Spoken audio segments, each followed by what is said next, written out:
The really beautiful aspect about the Walter Anderson Museum of Art is that it is so ingrained in the community.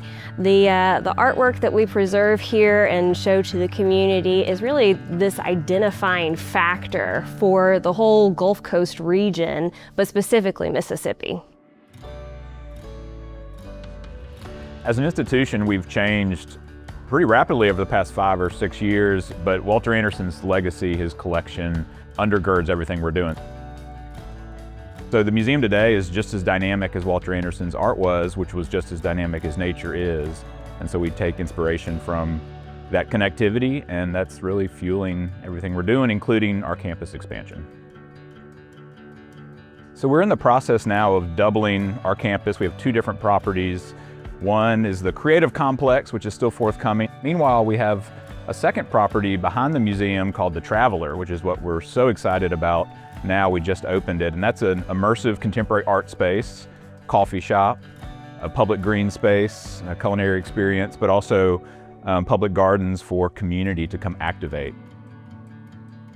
The Building Fund for the Arts recently came back in 2022. The legislature allocated $3 million for us to be able to invest in arts-based facilities. These are buildings that do arts programming throughout the year. With that grant, we are able to provide up to $500,000 in funding for those projects. A 60-40 match, we provide 60%, they come up with 40%, and it's able to do things like HVAC repair or ADA accessibility, but it can also do some really great things like aesthetics or a new building, a new addition to a building. It's a great opportunity for arts organizations to take the next step in their programs, to expand their offerings to more people throughout our state.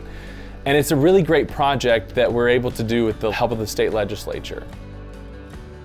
The beauty of what we've done here at the museum, and especially with the BFA grant that we recently received, is that we've created multiple spaces for the community to come together and engage, connect with artwork, connect with each other, connect with the environment itself. And without those funds, we wouldn't have been able to make that happen. And what we've seen is that the community was thirsting for a place that they could come and feel relaxed, but also inspired. Such a transformative grant because it allows organizations like ours that have an idea and a vision and an opportunity to seize on some dollars that are directed towards culture. And placemaking and economic development, it's not always the first thing people mention, but it is all about culture and story. It's why people want to be anywhere. And so to have that fund empower those ideas is really helping Mississippi. Without support, these things will not continue to thrive. It is, I tell people all the time, this is not my museum, it's not it's not the board's museum, this is the museum of the community. If we want our children and grandchildren to have these things, then we have to decide we want them.